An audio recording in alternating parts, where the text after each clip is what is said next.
Hey there, and welcome to my Ninja. So this is the Ninja Blister Pack from Corvus Belli for the Infinity. One is a killer hacker, the one on the left here, and the other is a multi-sniper rifle totem sniper assassin ninja. So this one's all about the nin and the jar. Nin being the person. I'm not even sure what ninja means. Nin is a person. I know this from 3x3 eyes because it's the statue, the Ningen Nosu, which is human and Ningen. But I'm not sure exactly what ninja means. It would be interesting to find out if anybody knows. Please comment below because, yes, curiosity, killing the cat and all that. So I'm just going to go through the minis and I will also go through all the cleanup. So I'll catch you in a second with all of the bits and pieces. Here we have all the components then. We've got the two bodies here, left and right. I've got them sort of laid up so you can see the bodies with the components as displayed in the images, although I think looking at the minis, these components are in fact interchangeable. So you can have the heads on either body.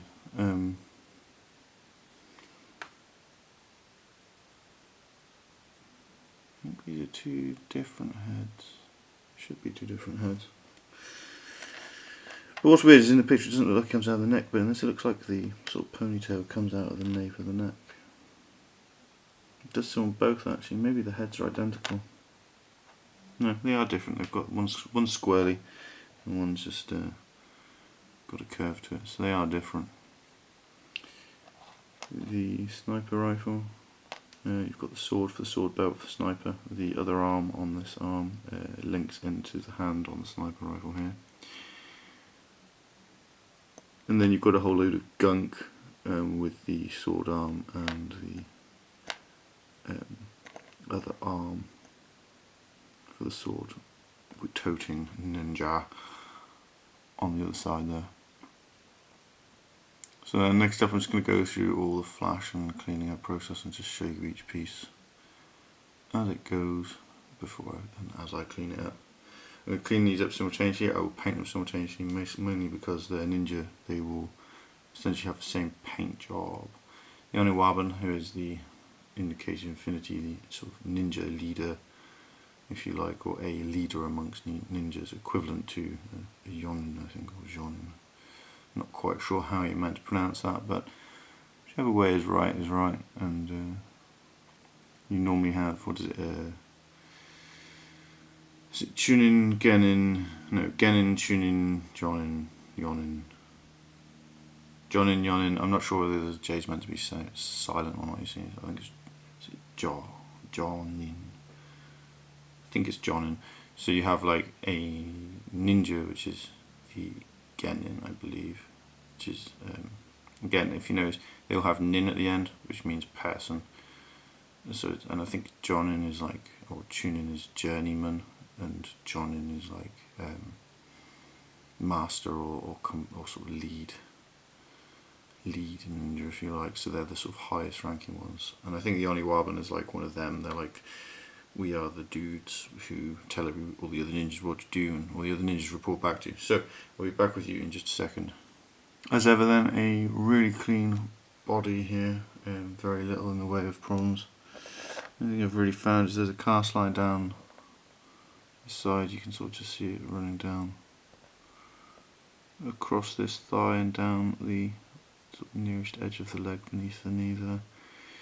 That's minimal scraping. The only thing I'm not sure about with this mini is its feet are too far apart to go on a 25mm diameter base. Even though it's meant to be mounted on a 25mm diameter base. And it is super dynamic, but it does make it a pig in terms of how to go about basing it up. And actually looking at the picture on the Ninja cover, it's they've mounted it onto like a slate, so the slate is bigger than the base, which is actually a little bit frustrating. But you know, that's how it goes. For me, I'm going to be chopping these big blobs of metal off of the feet. Don't really know even why they're there. I would have thought they'd just put a slot tab on each foot and you could have picked which foot would actually go in the slotted base. So some, you know what I mean, something like that. But so there's a bit of an odd design ethic in this, but I do think these are either Infinity or N2 miniatures rather than N3 miniatures. Although the detail on these is phenomenal, which would make them possibly be N3 miniatures. I'd have to go and check, sorry, I'm not actually sure about that. But if you look at the N3 miniatures, they're incredibly well put together and very well thought out in terms of how they base up and all this kind of malarkey. So you can see here there's a shed load of staff to remove. There's the injection process. There's clearly an old mould because there's a lot of flash around where the injections are being made. Other than that though, it's just the normal bits of where the air is allowed to release and the metal is allowed to release from through the mould so that you can actually cast the things. It's not too bad. I'm never like cleaning up swords though, there's far too much flex in them. Very small pieces of metal. So yeah, that's that. It's going to be pretty easy. The only thing that's going to be a damn nuisance to remove is the large bits from the injection, but you can't help that, that's just the injection process. I have also noticed that these arms will only go on the one body because that body has a shoulder for the right arm, which is the small bent arm here. And the other body doesn't have a right shoulder, so you do have to do, they are kind of fixed still in the standard fixed pose kind of a way that Corvus Belli tends to do. Here we have the first head then, squirrely head. I'm calling it squirrely head because it's got the spiral in the hair. And as you can see, once again, it's got a fair amount of, I'm not happy with the injection point on the hair, to be fair, because that will affect the texture in the hair, which is a little bit frustrating. This is what makes me think these are maybe N2 or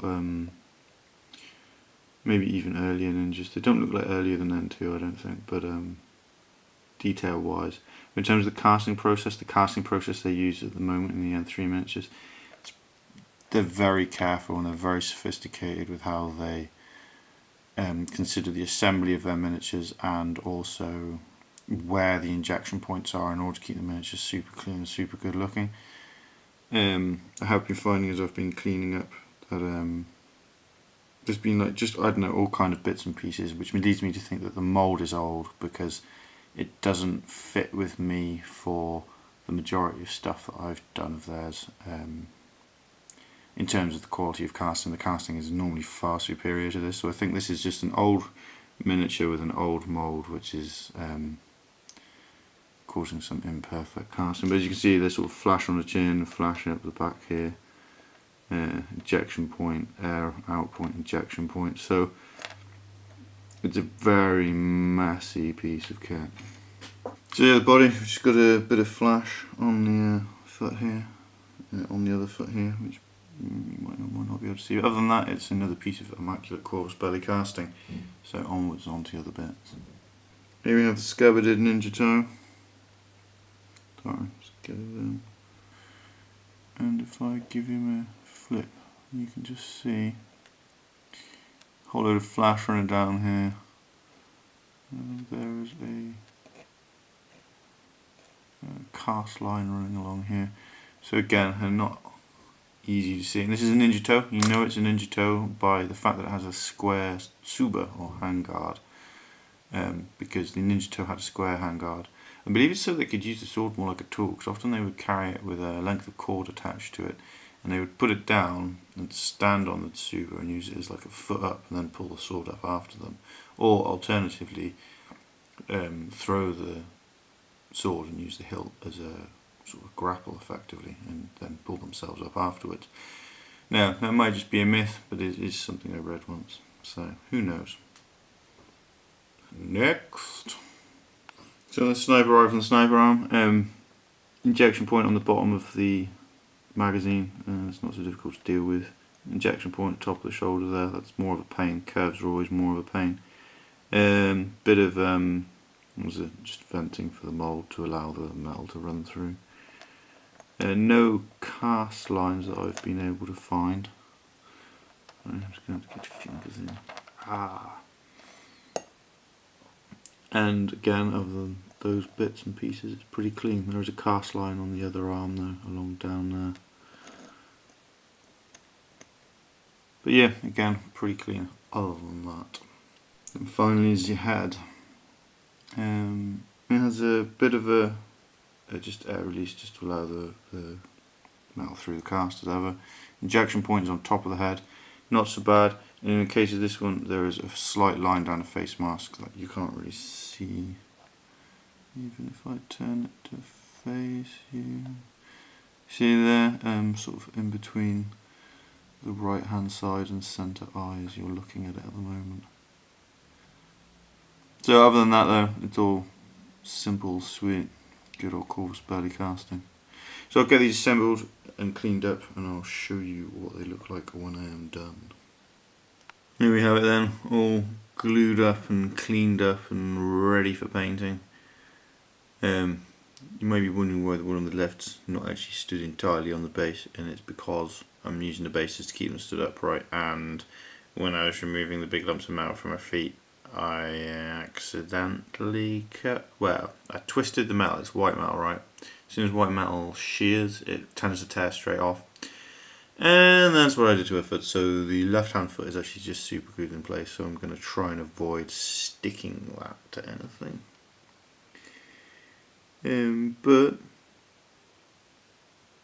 you can see they come up pretty nice. Again, as I was assembling, I discovered that these are very much fixed point models. The necks on the two heads have sort of a blob in the neck and the same blob cut out of the head's neck, so that the two slot together in a particular way, which gives you these kind of they are very dynamic, they're very wonderful fixed pose miniatures, but I kind of like to have the choice of how to pose my miniatures, at least a bit.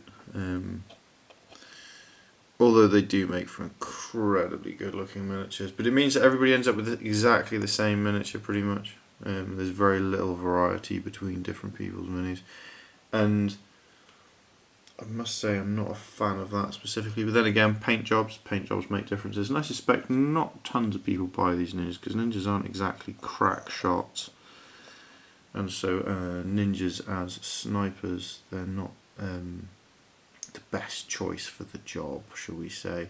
In fact, most of the JSA aren't really very good at shooting. It's not their forte. They seem to be very much close in, salty kind of army. So yeah, they have it. So these guys all prepped and ready to go, and I'm going to paint them as a pair. So next time you see them, I will be in full painting mode, and these guys will be all undercoated, and they'll be going from matte black undercoat to black because they're ninjas. That's what ninjas wear. So I hope it's been some interest use to you, and that you're assembling all of the miniatures that you wish to have, and that you're getting all the poses and everything just how you want them. Thank you for watching. Have a good one and take care. Bye bye.